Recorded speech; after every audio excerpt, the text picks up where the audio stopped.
They erased her name from one of the biggest discoveries in science, but her methods were so powerful, they literally unlocked the secret of life itself. I'm talking about Rosalind Franklin, the woman whose work revealed the structure of DNA, but who died before anyone even knew her name. And here's the twisted part. The reason she succeeded where everyone else failed wasn't because she was lucky, it was because she had a system, a brutal, disciplined, obsessive system that made her work impossible to ignore. And I'm about to show you exactly how she did it, so you can use her methods to master literally anything you're trying to learn. Rosalind Franklin was a crystallographer, which sounds boring until you realize what that actually means. She would take tiny crystals of molecules, shine X-rays through them, and capture images that revealed their hidden structure. Nobody thought you could do this with DNA. Everyone said it was too messy, too unstable, too wet. But Franklin didn't care what people said. She cared about what the evidence showed. And that right there is the first secret you need to steal from her. Reject opinions, demand evidence. When you're studying something, don't just accept what the textbook says or what the teacher claims. Ask yourself, where's the proof? Show me the data. Show me the experiment that proves this is true. Franklin didn't trust theories. She trusted photographs and measurements, and that obsession with hard evidence is what led her to capture Photo 51, the single most important image in the history of biology. That photo showed the double helix structure of DNA so clearly that when James Watson saw it, without her permission by the way, he immediately knew they'd found the answer. But here's what most people miss. Franklin didn't just take one good photo, she took hundreds of images over months in a freezing basement lab, adjusting the humidity, the exposure time, the angle of the X-ray beam by tiny fractions of a degree until she got it perfect. And that brings me to the second habit you need to copy from her: obsessive calibration. Before every breakthrough, Franklin would spend weeks just preparing her samples, getting the conditions exactly right. While other scientists were rushing to publish, guessing its structures, making bold claims, Franklin was in her lab, running the same experiment 20 different ways to eliminate every variable. She knew that if you want to discover something real, you can't afford to be sloppy. You have to control everything. So here's how you apply this when you study something difficult. Don't just read it once and hope it sticks. Break it down into pieces and test yourself on each piece separately. If you're learning a language, don't just do random practice. Isolate grammar, then vocabulary, then pronunciation, then listening. Measure your progress in each area separately. Write down your scores. Track what improves and what doesn't. This is what Franklin did. She didn't just work hard, she worked with precision, and that precision is what made her results undeniable. While Watson and Crick were building models out of wire and guessing, Franklin was proving things with math and physics. The third secret is even more powerful. Franklin worked alone most of the time, not because she was antisocial, but because she refused to let groupthink corrupt her process. Everyone around her had theories about DNA. Some people thought it was a triple helix, others thought the structure changed depending on how wet it was. Franklin ignored all of it. She let the data speak, and the data said double helix, with a phosphate backbone on the outside. This is critical when you're learning something new. You have to protect yourself from noise. If everyone in your study group is using the same bad method, you'll copy it without realizing. If everyone believes the wrong answer, you'll start doubting yourself even when you're right. Franklin teaches us that sometimes you have to isolate yourself from the crowd to see the truth clearly.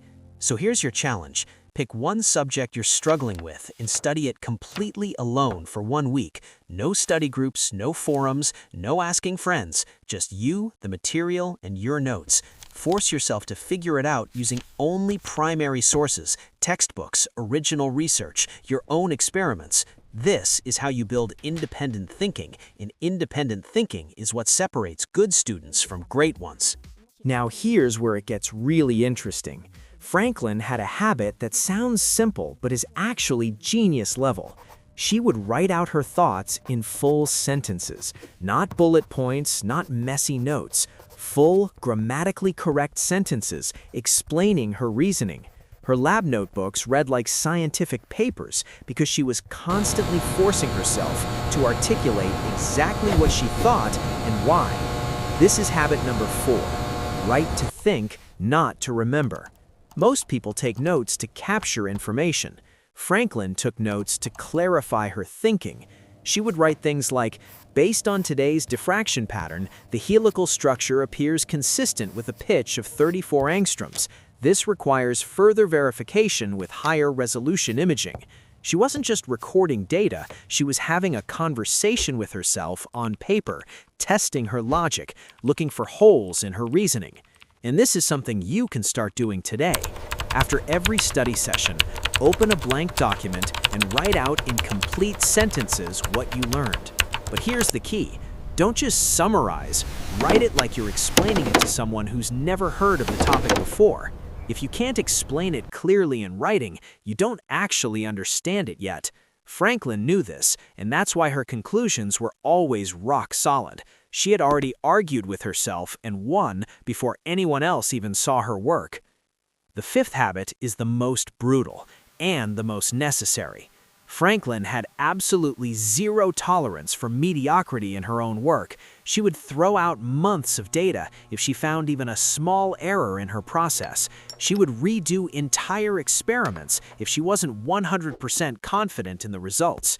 This wasn't perfectionism for its own sake. This was intellectual honesty. She knew that if she published something wrong, it would mislead other scientists and waste years of research, so she set her standards impossibly high, and she met them every single time. You need to do the same thing when you're studying. Stop letting yourself off the hook. Stop saying that's good enough when you know it's not.